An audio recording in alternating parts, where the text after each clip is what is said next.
தேர்தல் மேடைகளில் வழங்கிய வாக்குறுதிகளின் அடிப்படையில் அவற்றை நிறைவேற்றும் வகையில் அமைச்சர்கள் பாராளுமன்ற உறுப்பினர்களுக்கான வரப்பிரசாதங்களை குறைப்பதற்கு தற்போதைய அரசாங்கம் நடவடிக்கை எடுத்தது. கடந்த அரசாங்கத்தின் போது அமைச்சர் ஒருவருக்கு 3 உத்தியோகபூர்வ வாகனங்கள் வழங்கப்பட்ட நிலையில் தற்போது அமைச்சர் ஒருவருக்கும் பிரதி அமைச்சருக்கும் 2 வாகனங்களே வழங்கப்பட்டுள்ளன. கடந்த அரசாங்கத்தில் அமைச்சர் ஒருவருக்கு 2250 லிட்டர் பெட்ரோல் வழங்கப்பட்ட நிலையில் தற்போதைய எரிபொருள் விலையுடன் ஒப்பிடுகையில் அதன் பெறுமதி 6,95,250 ரூபாவாகும். தற்போது அமைச்சர் ஒருவருக்கு வழங்கப்படும் பெட்ரோலின் அளவு 900 லிட்டராக குறைக்கப்பட்டுள்ள நிலையில் 1350 லிட்டரை சேமிக்க முடிந்துள்ளது. தற்போதைய பெட்ரோல் விலையுடன் ஒப்பிடுகையில் ஒரு அமைச்சர் மாதாந்தம் 4,10,150 ரூபாவை மீதப்படுத்துகின்றார்.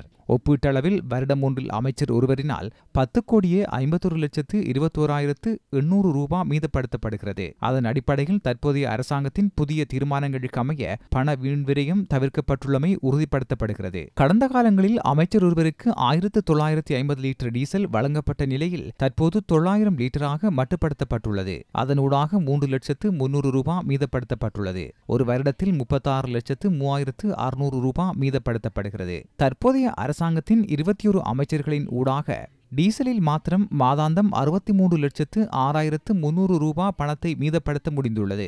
வருடம் ஒன்றில் அமைச்சரவையினால் 7,56,75,600 ரூபாய் டீசலை மீதப்படுத்த முடியும் என சுட்டிக்காட்டப்பட்டுள்ளது. கடந்த கால அரசாங்கத்தினால் அமைச்சர் ஒருவருக்கு வழங்கப்பட்ட தொலைபேசி கொடுப்பனவு 40,000 ரூபாவாகும். எனினும் தற்போது அதனை 3,000 ரூபாய் வரை குறைக்க நடவடிக்கை எடுக்கப்பட்டுள்ளது. அமைச்சர் பிரதி அமைச்சர்களின் பணிக்குழாமில் குடும்ப உறுப்பினர்களை நியமிக்கும் செயற்பாடு கடந்த காலங்களில் காணப்பட்ட நிலையில் தற்போது அவ்வாறான நிலைமை மாற்றப்பட்டுள்ளது.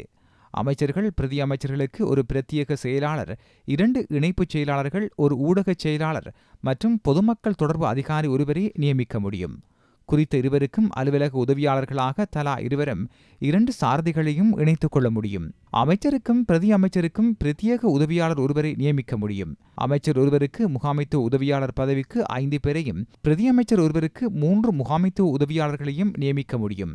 அதன் அடிப்படையில் அமைச்சர் ஒருவரின் பணிக்குழாமில் 15 பேரையும் பிரதி அமைச்சரின் பணிக்குழாமில் 12 பேரையும் நியமிக்க மட்டுப்படுத்தப்பட்டுள்ளது. புதிய சுற்று நிருபத்திற்கு அமைய அமைச்சர் பிரதி அமைச்சர் ஆகியோருக்கு கடமைகளுக்கான தொலைபேசி இணைப்புக்காக அலுவலக தொலைபேசிகள் 2, வீட்டுக்கான தொலைபேசி, கையடக்க தொலைபேசி 1, அலுவலகத்திற்கான ஃபெக்ஸ் இயந்திரம் என்பன கிடைக்கப்பெறும். அமைச்சர் பிரதி அமைச்சரின் உதவி பணிக்குழாமிற்காக வழங்கப்படும் உயர்ந்தபட்ச உத்தியோகபூர்வ தொலைபேசி இணைப்புகளின் எண்ணிக்கையும் குறைக்கப்பட்டுள்ளது.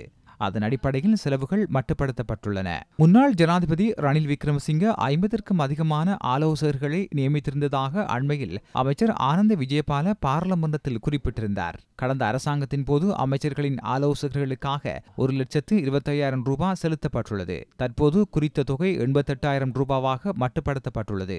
அமைச்சர்களின் விடயதானங்கள் தொடர்பில் உரிய கல்வி தகமையுடையவர்கள், ஆய்வாளர்கள், தொழில்துறையினர், சிவில் அமைப்புகளின் பிரதிநிதிகள்